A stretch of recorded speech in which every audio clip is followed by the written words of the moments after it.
Hey, what's going on, my social media family? What's up, other Junior here, your real estate one-stop shop. I did change that slogan a little bit there. But wanted to another episode. Want to welcome everybody to another episode of Real Estate Professionals Getting Coffee. And, I am really, really just honored and privileged to have, a friend and just outstanding colleague here today. But I won't steal his thunder. I'll let him introduce himself. So, Christopher, go ahead, brother. Hey, Christopher Benitez here in Massachusetts in the South Shore. I work with Abington, Brockton, Weymouth, Quincy, Braintree, you name it, in the South Shore, Hingham, Norwood. It has been absolutely incredible and fun.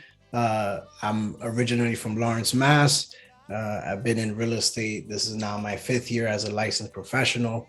And it has been absolutely exciting and incredible. We homeschool our kids. We got 2 kids. My wife and I do real estate together. And yeah, man, just here, man. Happy to be here. It's been fun.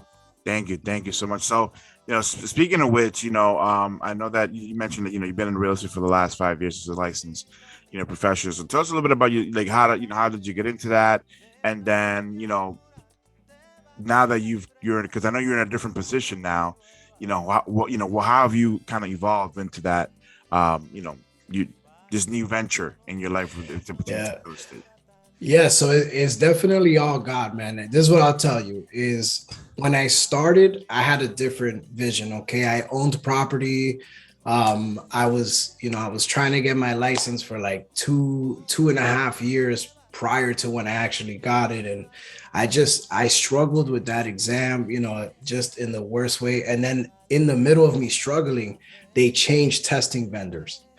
And so when they changed the testing vendors, the questions were different. Everything I prepared for was different. So it was just one of those things where I really had to take the time and kind of bite the bullet here and really just know the material.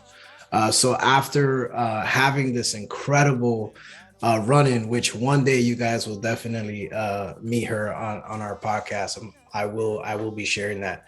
But this incredible woman who is a real estate agent out of Boston, she walked into my job at that time. I was working at a dealership as an assistant service person on the service side. And so she walks in, and it was my 6th time failing the exam. And, I was down in the dumps that morning, and she, someone had told me, oh, she does real estate. I'm like, do you have any advice for anyone trying to pass the test? She's like, well, you got to stop being a PUSSY, and you need to be a mother effer. And the way I interpreted that was like, whoa, I wasn't expecting that at all. Right. And she's like, I didn't pass the first time, and my bank account hasn't complained. And so when she said it in that way, it let me know that this person had their own journey that was like profound, and they were depositing a knowledge, but more than a knowledge, a confidence. Like, get out of your head, bro, figure it out and go pass that exam. And then she gave me $20 and said, here, that's towards the next one. The next one you fail. And I was like, and it was funny because my coworkers were there to witness it. So it was just this like unreal moment. But what it did was it catapulted my desire to really push through. And so number 11th was the time that I passed. And it was 11 attempts and I passed them. And the day that I passed, Jose, I always used to look at the paper that would print out, right? Because when you did the exam, you walk out, they ran out of the passing paper. Okay, so the paper that printed out was the white, like, failing paper. So I was like, and then he opened it and said, oh, congratulations. I'm like, what? So it was all these emotions, all these things, and I was just excited. I shared like a post, like, oh man, God is so good, and He is. And so for anyone who takes this test and they're struggling with it, just stick it out. You got this. Keep studying. You'll get it. But the reason I say that is to kind of draw where that started and then where it went. So what happened was I joined the brokerage here in the South Shore called Realty World. Sam Medina was the principal broker, private broker owner. Super awesome guy, super just supportive, just very like, hey man, I think you'll do great. And so what I did was I charged the head and did the work. I got some high profile clients, some situations, all of it Jose fell through. So none of it hit. And it was like I didn't close my first deal until after like 8 months being in the business. But what it did was it created, with every interaction I had in the business, it was giving me a master class about business, specific to real estate. I was dealing with land situations, I was dealing with, commercial, industrial property, I was dealing with a few residential situations, and all of it just wasn't related. It was very interesting. But the beautiful part about it was then things started to come together. And I had hit the most momentum possible. Now I was able to serve 2 families, 3 families, 4 families, 7. It just started, the momentum just started all the way to the point where Sam, after a year and a half of just really doing my thing, I outperformed every agent in the brokerage. At that moment, he was like, man, I'd love to offer you. And I was like, what? I'm like, I gotta unpack that. I'm that type of person. You need to unpack that. What does that mean? And he's like, no, I want you to be 50-50. You'll pay, you'll buy into the opportunity. So I spoke with my wife and was like, it's a great opportunity. There's 30 agents. Let's do it. And at the time, it was one of those moments that was surreal because I felt like the things that I was aspiring to were being accelerated. If that makes sense. It was like I was like, all right, let's just accelerate this. You want all of this, right? And I'm the type of person, like, I don't stop. Like if I become obsessive about the thing I want to do. So that's just me. I'm not worried about excuses or anything. I'm just trying to figure it out. Let's just figure it out. I know I can do it. I don't always have an answer for other people, but I know that for me, I'm trying to just figure it out. And so in this beautiful journey, what I can tell you is I went through that process. It was great, but with acceleration comes, you don't always know what's on the other side of when you say yes. And so the reason I say that to you is because I said yes. And right at the same time, the pastor in our church was stepping down. We were the senior leaders of the church at that moment. So we were like, oh my gosh, all right, we got to step up over here. We got to figure that out. Because that's, a huge component to us, our life, our business. Absolutely. And so the beautiful part about it was at the same time, there was just a lot of moments to say yes. And a huge weight about, hey, if you say yes, this is what you're saying, this is what you're dealing with. Well, right then and there, we were dealing with what we all know as a pandemic. We didn't know it was going to be the pandemic, but it was the pandemic. So all these yeses crashed up against, boom, a pandemic. And what I could tell you is that the blessing behind that situation was we found this beautiful platform called Clubhouse. And I didn't know, December 2021 was going to be a life-changing click of a button. So I always tell my brother-in-law, he's in law school right now, but I always tell him, I say, shout out to the nomination, because at that time you had to be nominated to join it. So, but it was an opportunity to build and grow with people from all over the world. And, and so what ended up happening was I built just some really good audio, relationships that, obviously you have to follow up with, check people's social media, make phone calls, hopefully meet them in person, right? That's kind of the connection there. But I prayed about it, and after a year of developing this something so special, it's called Good Morning Real Estate. It was our morning show that came together through collaboration with my brother German Hernandez and Juan Alcala. German is in Southwest Florida and Cape Coral area, and Juan is in Tampa area. And so the beautiful part about it is we just came together and started feeling like there was this dynamic trio happening. It's just kind of like, hey, we're just here to serve people. We're showing up every day. We're just serving and serving and serving. And we did it for a year, and the room and the space blew up. We went from, 50 people, or it was like 15 people to 25 people to 50 people to 100 people, to 200, 300, 400, 500 to 1,000, 2,000, 3,000, 4,000, 7,000 members now. Right. And so it just really grew. And mind you, it doesn't mean that we were like the biggest, there's always like a bigger, right? There's always bigger rooms, bigger things. But what I will say is that we built something really rich unintentionally, if that makes sense. There was a lot of depth, a lot of substance, real estate professionals from all over the globe.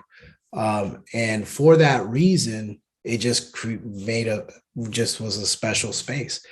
And we felt like we should partner up. Like it would be cool to do real estate together, like separate of whatever real estate all day was at that moment, in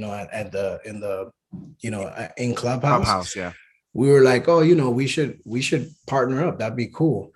And then I realized that I wasn't ever going to be able to serve the people that, the brokerage I co-own. I was never going to be able to serve a lot of these individuals because most of them were just inherited. They just found out I was co-owner. It wasn't like it wasn't something we built together. And so that's one reason. Number two is that I still felt like there was something I needed to experience and learn, and number three was my goal has always been to be congruent with what God wants, and like impacting things globally just mattered to me. And so I started to do research about, where I went to, which was ultimately EXP. I started to do my own research, and then I realized like, oh snap, I could stay where I am, but I could partner up with these guys, and it would be great because, we can, number one, encourage each other. Number two, share resources and just kind of build this thing from the ground up. And, and that's what we've done.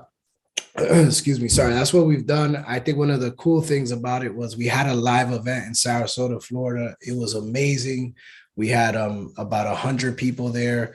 It was not a public event. We just invited the folks in the real estate all day community, and it was profound. I mean, we had our speakers, Juan. We asked him to keynote it. Juan Alcala, he keynoted. Glenda Baker spoke. She's out of Atlanta, a heavy hitter out of Atlanta. Amanda Dahl, an incredible coach, a real estate coach, she spoke.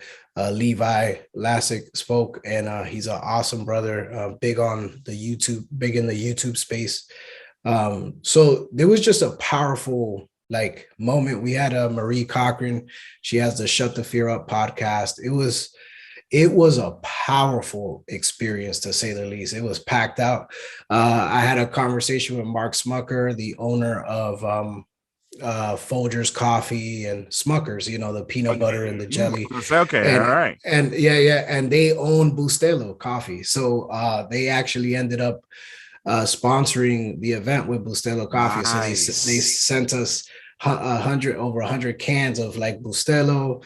they sent us a bunch of swag and all that stuff, and it was That's cool awesome, because man. yeah, so he's super nice. So shout out to you, Mark Smucker, if you ever see this. But yeah, so here we are. That's kind of what has happened. Is it went from being an agent, or it went from just trying to be an agent. If I could bullet point this for you, Jose, it went from just trying to be an agent, which I did eventually, getting good at it, and then becoming a co-owner, right? Understanding like the expenses attached to that, the tools and all of that, which is again that was like the fifth driving reason of me feeling like, man, I could never serve this community at a capacity where I already know competitors are doing it, Yeah.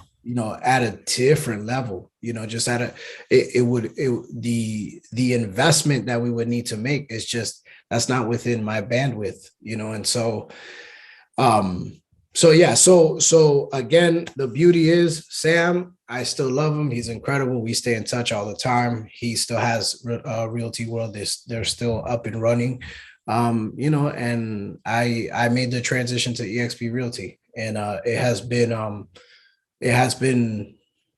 like maybe one of the best decisions I've made. I mean, the growth has been immense. The process has been immense. We now have a tribal agent, which is our organization within EXP, and we have about we are just approaching 40 agents, with In a us, matter which of is, months, right? Because this hasn't. oh yeah, It's oh been no, a this couple is months like, only. Yeah. yeah, no, this is literally like months, like within like 3 months we've kind of pulled this off. So that's it's no game. We have big goals, and a lot of my energy, has been twofold. One has been serving my clients, which I still am. I still every day show up for my clients. But there's also a coaching element, which I'm passionate about. I love coaching real estate professionals because I feel like there's, if you're like within your first 5 years and you really need that help, that support, I feel like it's important to have a good, sound individual who's kind of gone through some different complexities who could help, right? And keep it real. So I believe that I am that type of person and I'm helpful there. So I love the coaching aspect. I love being a resource, mentoring, and then I just love learning. I like geeking out, learning, because I think there's a lot to learn and I don't know it all. So you know that's kind of been it. And I really want to give the people who gave me like my first taste of what the real estate world would be, as an agent, was Johan and Waki. So I do want to just acknowledge that because they're out of their home shop properties. And so back, I want to say this was like 2009, when I was just trying to figure it out, where I had questions and stuff like that.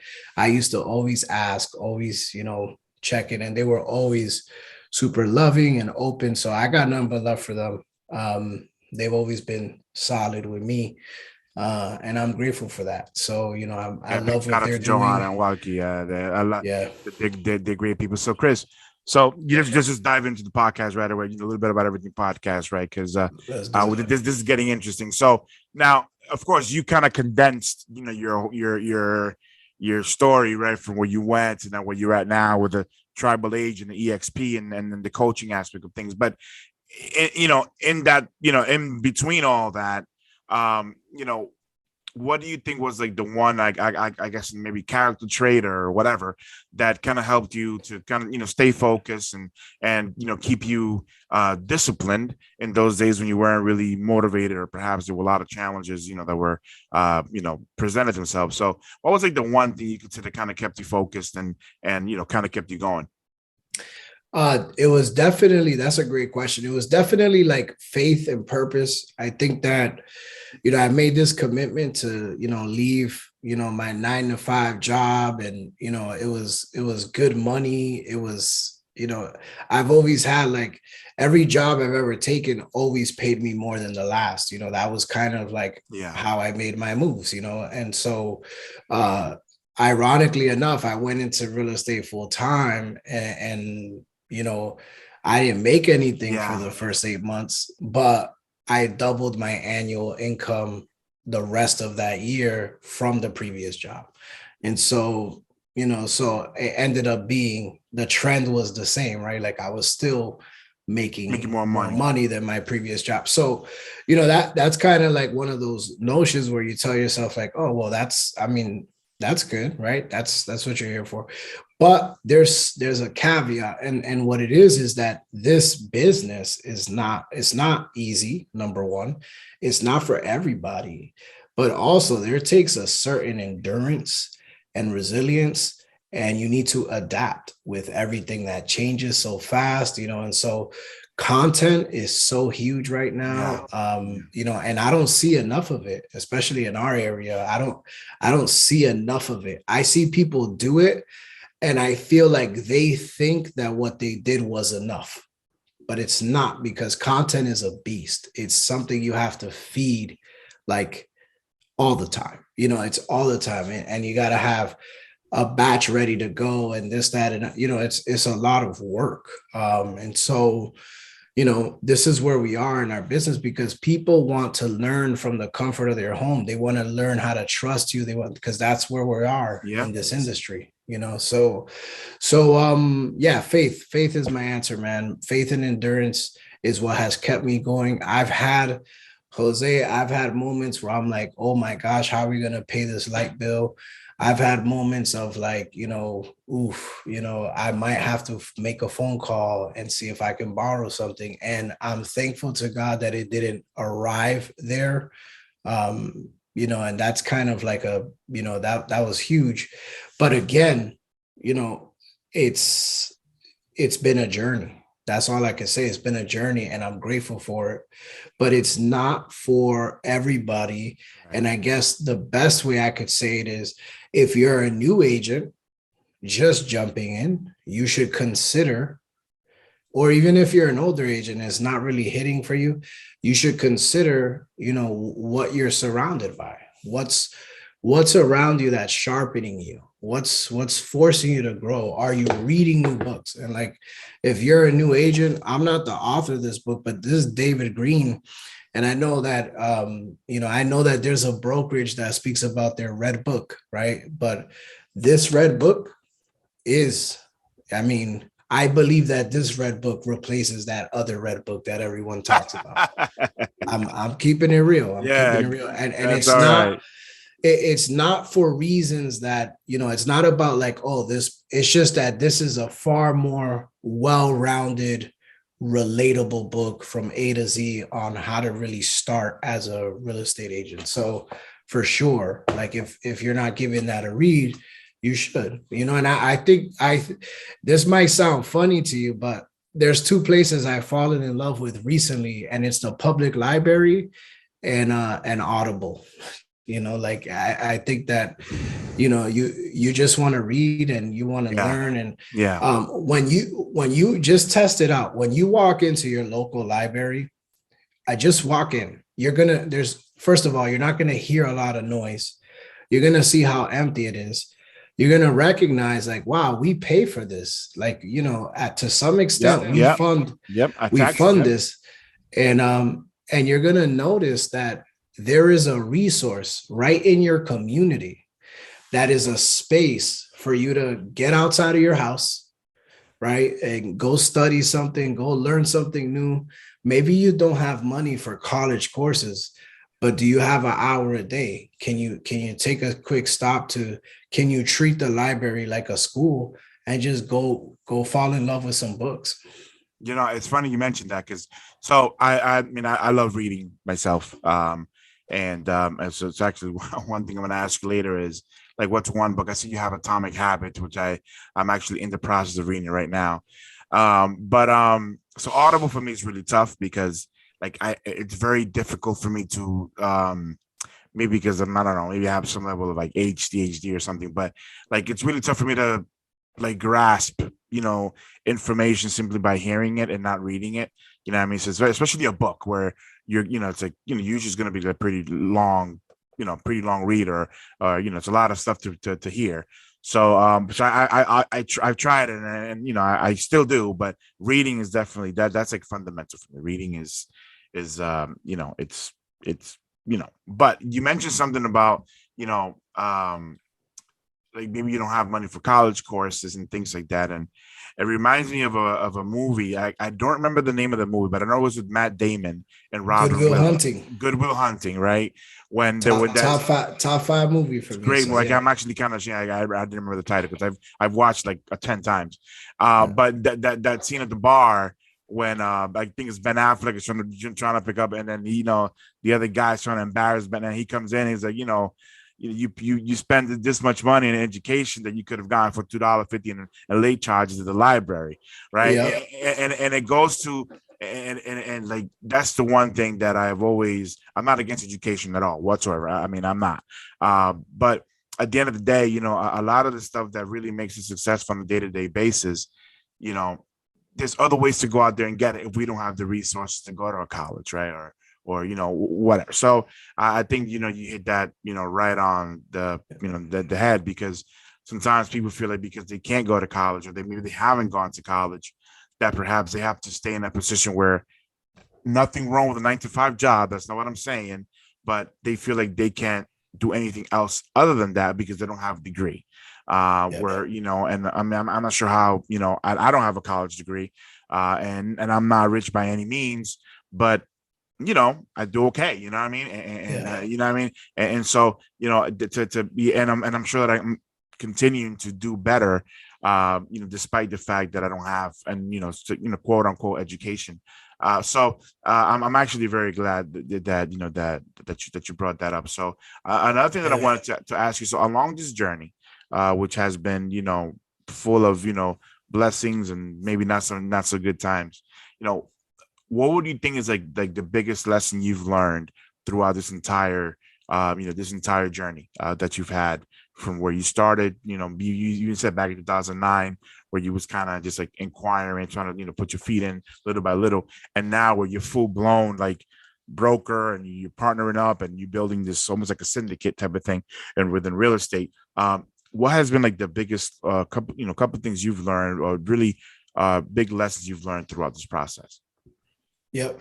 So again, quick minor correction. So I'm not a broker, I'm still an agent. Oh, And that was the beauty of being offered co-ownership is that it was because the business was tied to an LLC, it was a partnership amongst us. It wasn't about me being a broker. He was still primary broker. But I had the ownership responsibility. So that's why I say that it was no broker that I know of would do that, right? Because I mean, you're giving someone half of the pie, yeah, half of the yeah. pie, right?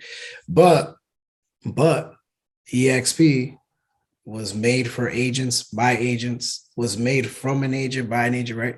That type of thing for agent by agent, Like Fubu. meaning, yeah, meaning that you do get co-ownership, through stocks, so anyway, I just wanted to put that little asterisk. But the biggest lesson I've taken away from all of this is that um, you have to shut off all the noise Yeah. of everyone and anyone around you who's doing what they're doing. Be happy for them. I know that there's like this Gary V soundbite that's like super viral right now. It's like, I don't even know the name of my competition, that type of energy where it's like, and the truth is that I think that again, put your head down, go hard on like one thing, but just go hard, like really learn it, become a practitioner of it, and everything else you kind of stack it on, and be really good at that thing, and then get really good at the next thing, and get really good at the next. That strategy is just, it's so good. And I think that unfortunately, when you pay attention to everything around you, especially like on social media or unfortunately, you're always gonna feel like this giant ship, this cruise ship or whatever, is gonna leave you behind. So you're always picking up something and then dropping it because you don't Mhm. want to be left behind. But what you don't understand is that, the current of life is fair to everybody, right? And so everyone gets a fair Look at you shake, and you dropping bars out here. just yeah, and you just, I'm just saying, you just got to kind of build your own thing. You just, and it doesn't, I'm not talking about, oh, you got to be an owner, I'm not saying that. What I'm saying is you just got to get really good at the thing, right? The craft, and this is for anything, any industry, not real estate, Correct. but just get really good. I mean, think about it this way. The people that build really good things, they last a really long time. They last a long time, and it might cost a little more, but it lasts a long time. The value is there. It holds its value. So it's the same thing for you. I'll give you an example. If you're a real estate professional and you're starting out, well, who's your client avatar? Maybe you have to start there. Maybe you have to find out, what's your sphere of influence. And again, that's the stuff that I love, like with what we're doing with Tribal Agent. Like, we're talking with our agent community, right? We have agents in Atlanta, Virginia, Florida, Detroit, Michigan. It's awesome. In the Carolinas, it's fun. And when we're talking about these things, we're masterminding. We're just like, hey, let's talk. What are you doing? Yeah. What are you doing? And as you develop that, you sharpen each other up. And as you're sharpening your tools, you get better and you can serve your clients better. But you just kind of have to put your head down. That's why I say, like, I remember, I will say this because I think it is critical to share. Who you have around you matters, right? I have my sister, my older sister. I love her dearly. And anytime I've called her, she's down for whatever, right? If I want to have a chat or something, like, she's down for whatever. And so I remember that when I told my family, like, hey, I'm gonna get into real estate. The thought was like, "Or you're gonna do it full time?" Because that's, as a Latino, I don't. Yeah. As Latinos, you talk about like full time, and it's not like an hourly pay, and there's no benefits. Yep. They start asking like, "Where are you gonna get insurance?" Or how are you gonna, those are the questions that come up. And so I was like, "No, I need to dive in. I need to do this." And so I knew that my sister had an entrepreneurial heart, right? Like, she's a beast in her own right. And so I said, let me have this conversation, just so I know. And I was like, I know that what she does for work, in her own business, I know that it's something that when you talk about vision boards or casting a vision, stuff like that, it'd be critical. And so I remember we met, oh man, this was a while back, but we met at the Angwin Kwan Club, which is now the Quinn in Boston. It's a social club, members only type thing. But we met, and I did the vision boarding there, and it was an incredible experience because we just sat down, we had lunch, we got into it, and what I can tell you is that when you have a support system where people aren't really, like, the people around you aren't paying attention to the people around you, if that makes sense. Yeah. It's kind of like they believe in you enough that they're just like, yeah, tell me what you want to do. Like, I hear what you're saying, but just tell me what you want to do. So I always appreciate her for that. My wife, the same way. Like, my wife, she's not paying attention to, people around us. It's kind of like, hey, let's just do what we got to do. And let's love on other people. Right. But my goal, my end mission, and it is the mission of Tribal Agent, and it's the thing that sold me, because Real Estate All Day is our podcast community. We're on YouTube. It's Real Estate All Day. We own this business now. We're going to do live events. A bunch of things are coming. And so our mission is to uplift agents, to watch people win, and to glorify God. And that glorify God component, what that really means is we want to serve people at the highest level. There's people that are homeless, need orphanages in third world countries. There's situations happening here where people need help. And what other way can we help in our profession than to take a deep dive and do those things? So we've casted a wide vision of what we want to do. And so that's how everything has evolved, Jose. It's went from, my little vision about, all right, I want to sell this many houses. I want to, just kind of like go through these things as an agent, like, oh, I want to do this, to, oh my gosh, I didn't recognize I wasn't even living with an abundant mindset. Right. Abundant. Oh, wow. Okay, there you go. Okay. So before I ask the next He question, said, okay, we before no, going like, there. because I was like, well, because I like to talk a little. I was going to ask you about, when you're not like, doing real estate and what else, Yeah. and I know that God and family are a huge Yeah. aspect of your life. So I'll get into that in a little bit. But speaking of abundant mindset, right? It's one of those things where if you don't necessarily like pin down what it is, it really just becomes like this very broad, you know, um, like this very broad, concept. What my mom used to always say, "Que mucha abarca, poco aprieta," right? So when something is too big, you kind of, Yeah. you kind of can't grasp what it is. So, and I know you're far more eloquent than I am. So when it comes to an abundant mindset, like what is that to you, man? Because I mean, I don't know. I know what it is, and I do live my life with that in mind. But it's really hard for me to put it into words. So I'm glad you brought it up. So I want to like to you, man. Like, what does that mean? Mhm. So an abundant mindset is the notion that everyone will have exactly what they need if everyone is willing to share exactly what they have. Right. So so Man, so this guy, so just Jesus. because here's the thing, right? This is what we do. And I know this because I grew up Hold on, in. hold on, hold on, hold on, man, because I need a moment, bro. Can you repeat that? Wow. Yeah, can you repeat that again, man, please?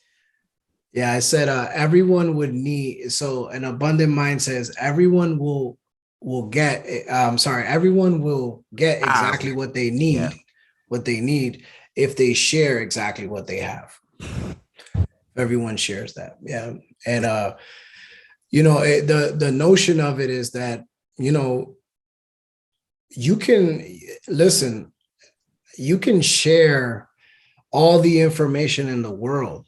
You could share all your secrets. How did you get, how did you buy a building in a downtown? How did you, how did you get that Ferrari? How did you get your first $5,000?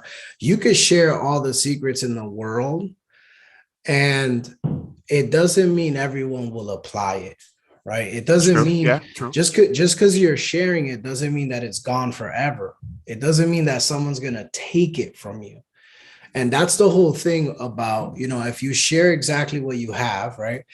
Then people will get exactly what they need. And what it means is that people need some stuff in their life to help them fix some of the, like, it's almost like they have 80% of the instructions and they just need that 20% that you might be holding on to. Yep.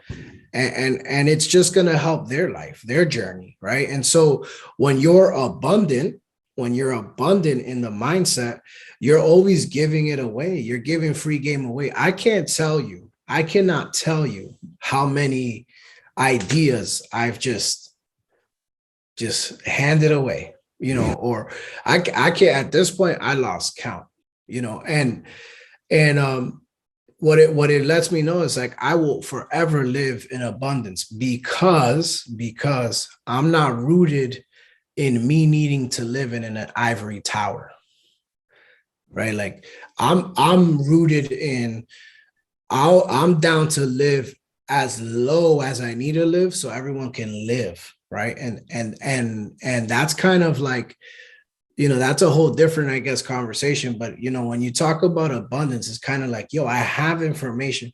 I have information that could literally help someone change their life. And it's just sitting in my head for free. Oh, look at pasa, bro. And Yeah. this is not a so first of all, I want to thank you because this is true. This is truly like this is legit, bro. But what happens is that oftentimes, bro, we live in a I guess in a way that's very like I don't want to say selfish, because selfish is not really the right term, but in a way that, we think too much of ourselves and of ourselves, right?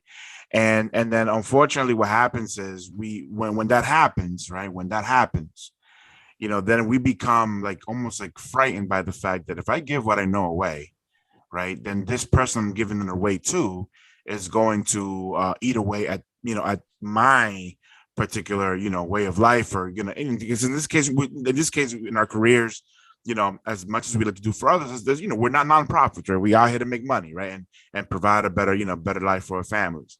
So sometimes we feel that if we do give it away, then the person we're giving it away to is actually going to affect our livelihood, and Yeah. because now they become be even more of a competition. And man, but Yeah, go ahead. I wanted to so this is what I was gonna say, right? When you grow up in an environment, where they say survival of the fittest, right? Like one of my favorite songs as a kid was Mob Deep, Oh, survival of the fittest, right? dun, dun. Yeah, like let's go, right? And so,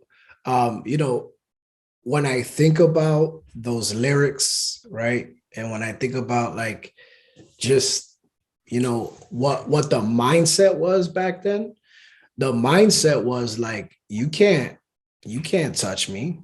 Like I'll do whatever I want. I could do this, I can do that. It doesn't matter, right? And I can take whatever I want, right? And meaning like I'll have whatever I want. I'll try to get any relationship I want. That mindset was really bad, right? Because it's a Absolutely, it's a it's a very egocentric, narcissistic absolutely, mindset. absolutely. And so what you don't realize is like there's so much ego and pride that people invest a lot of time to not be embarrassed, to not be exposed for what they don't know. Yes. It is better for them to invest more time in hiding the things that would embarrass them than it is to just expose themselves and learn. And so what life does is that it humbles everybody. And that's why Nice. you can't have a scarce mindset, because at some point you're going to have to face the music. And this is why older people are like, oh yeah, you'll see, like you'll see, cuz your mindset when you're really young, right? I'm 33, but your mindset when you're really really young is like, oh, you're like, I think I could do this. I could do whatever I want, and that's a good mindset to have. It's a great mindset to have. But you need to learn. You need to be incredible. And the best example I could give you is when you go into, like, let's just talk about, I love my hometown, right? Lawrence, Mass. I love it. It's hometown, all of that. Um, but there are so many stores that are the same in that city, right? Yeah. Specifically the bodega. Now, the bodega for the consumer is very convenient because most people are on foot, and it's your corner mark, right? It's Yep. where you go, it's where you, right? It makes sense. But there is ways to be more efficient and collaborative about that style of business, so you're more profitable, and so you're serving the community with good organic products. But if you go into the bodega and every corner is pretty much dishing out the same thing, then who's really winning? Well, it's the vendor that has 40 different contracts Yep. with each, right? The Yeah. vendors are the Yeah. ones winning, because they have to create these new contracts, these new, it's not all the same, right? And so here you have all these bodegas trying really hard, right? And I know a lot of them are doing well, right? They do well for themselves, but they're not doing as well as Market Basket is doing, who's one supermarket, right? And think about it. When a place is designed to truly serve its community, it positions itself in a way of what? Abundance. And so you have this play where there's one Market Basket in the city of Lawrence, right? Which is a supermarket for those who watch outside of Massachusetts. It's a supermarket and it is doing well. It is busy. It is busy in the weekend. It's busy during the In the week. day, yeah, that's crazy. Yeah, it's During the true. day, it's It's true. busy. It's true. And they have what? Employees. They have several employees from where? The city of Lawrence, most of them, right? A lot of them. They're Correct. working. Correct. So you have this thing where you want people to be their own business owners, but it's also about like, where is the abundance, so you can strategically plan how to do this in a way where you can serve all these, like have micro bodegas or whatever, or have a hub with micro bodegas.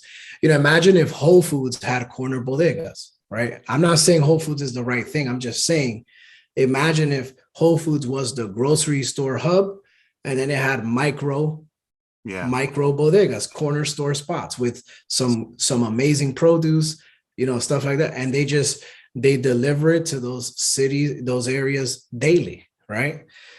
That's what Stop and Shop is trying to do, except they're treating houses like bodegas. They're saying, hey, order here and we'll just deliver it to you guys daily, whatever you need, weekly, whatever it is. And so the reason I'm bringing that up is because abundance is at the epicenter of this conversation, Jose, right? Like, we need to be more sharing, more giving, more collaborative.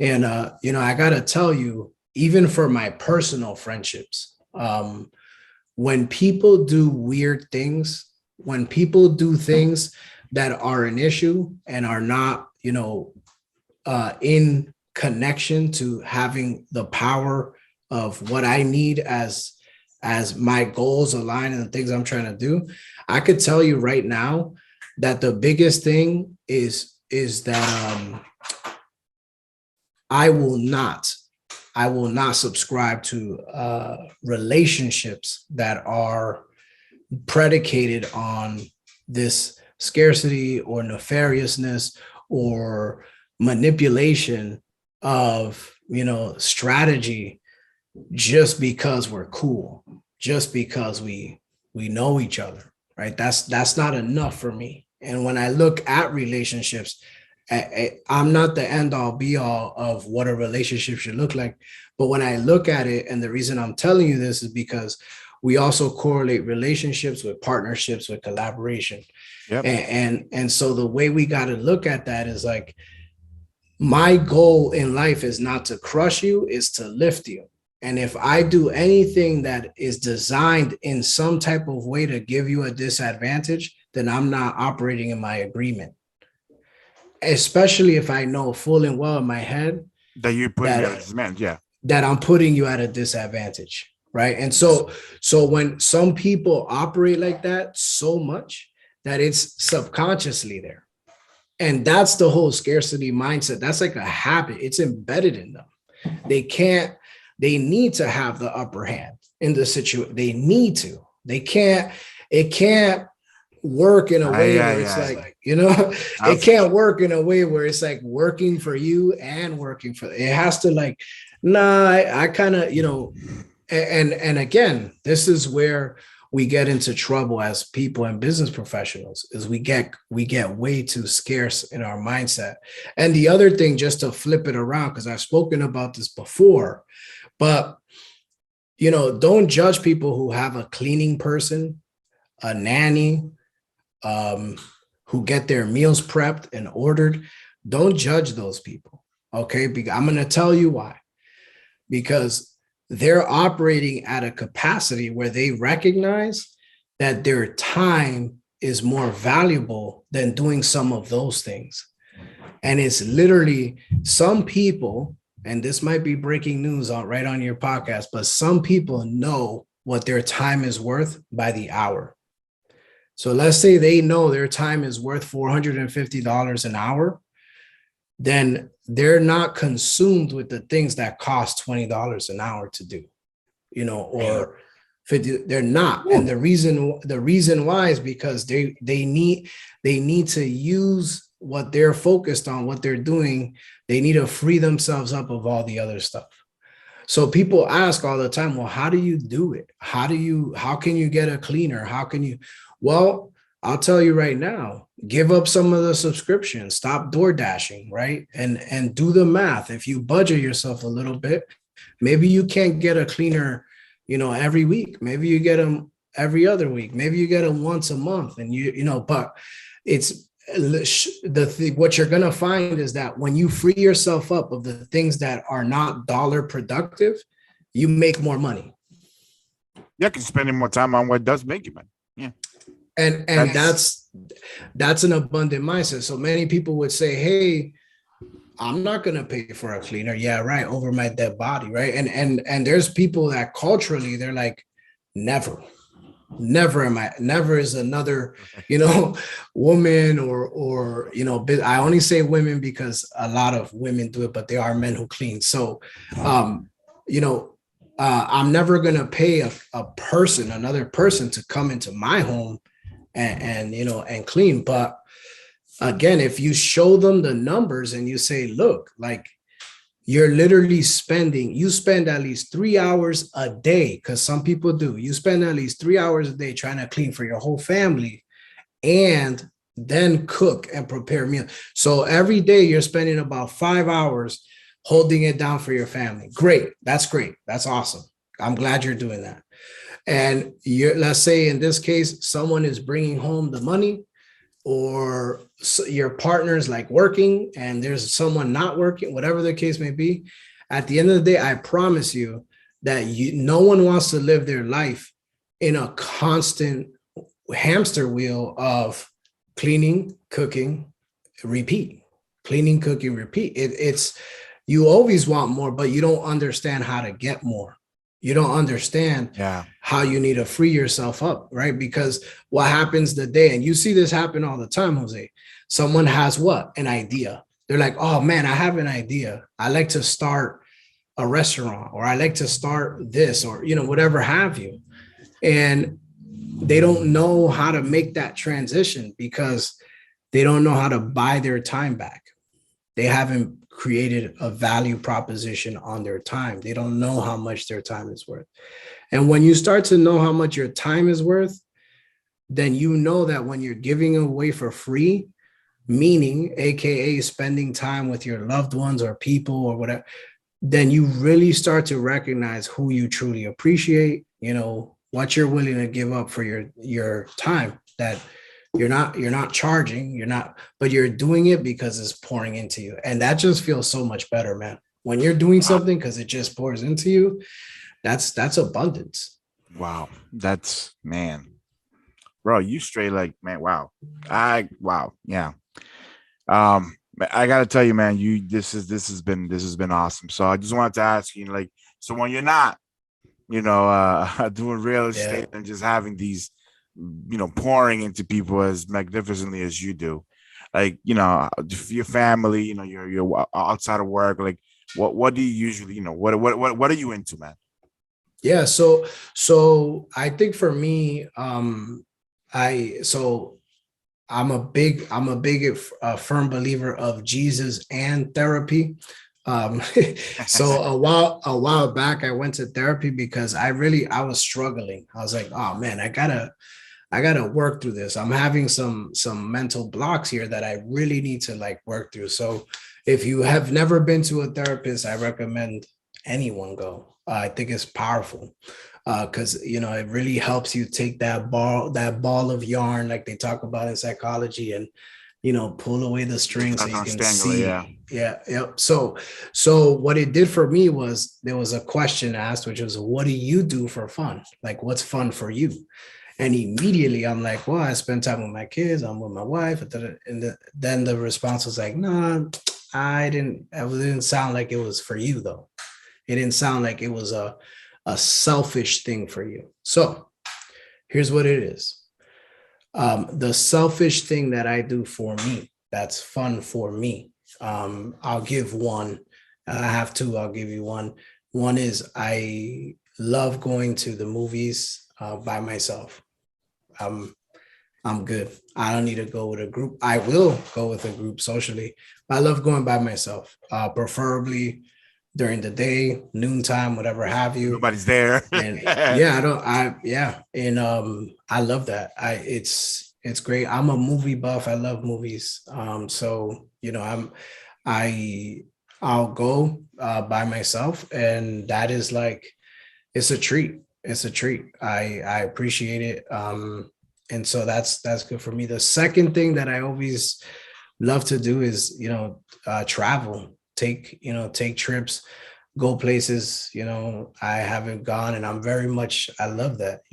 We've been to Paris, Fiji, Oh, Aruba, nice. California. We did a cross country road trip. It was beautiful. um it's been fun. It's been fun to get around, explore cultures, and have different experiences. Again, when you talk about abundance, you also have to talk about it in the context of culture, because that's a whole nother conversation. But that's for me, man. Getting to meet new people and explore is the second thing that I love to do the most selfishly. So yeah, man, that's what I do when I'm not, you know, just doing business and church and all of that. But Well, I find a lot of congruency with those things. don't look at it, don't look at it as selfish. At the end of the day, speaking of, the faith and everything like that, the what is the two commandments that Jesus left. One of them was, love your neighbor as you love yourself, right? So we got to love That's ourselves a right. little bit in order to love our neighbor.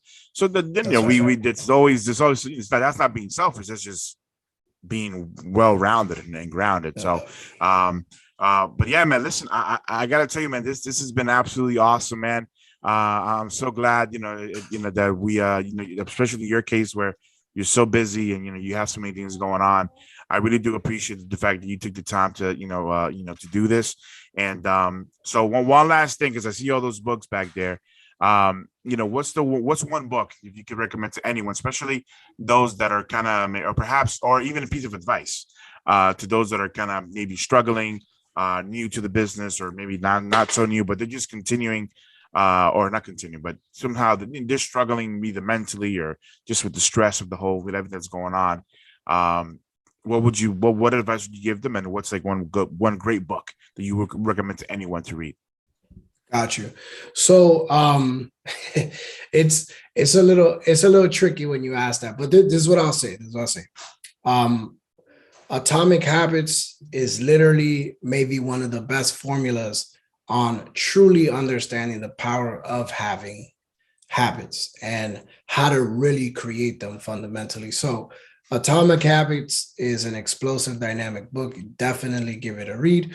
Who Not How is literally about identifying, who you need to have proximity to in order to get what you need to get done, right? Because if you start thinking about how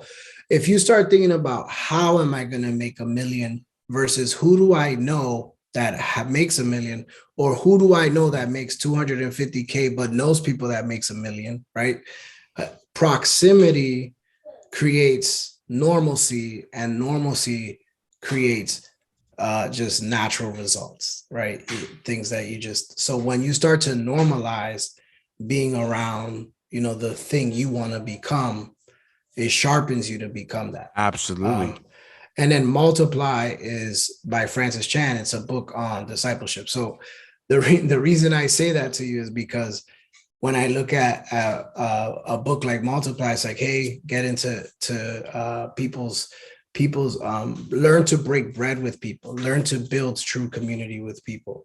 So I recommend all of those, but the book I'm going to stick with is still this one. So Okay. by David Green.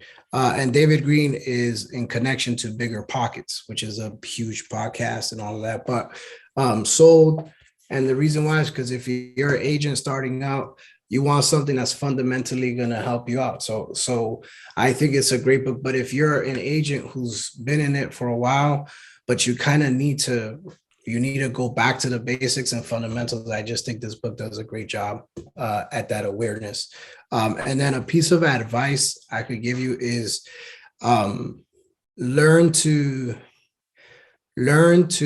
surrender to the process of getting better at what you do, even if that surrendering means learning to surrender yourself, your pride, your ego, things that can hinder you from growing. There's people, if no one told you, there are people that already do what you're doing at a high level, meaning that there's people that are already really good at what you're trying to do.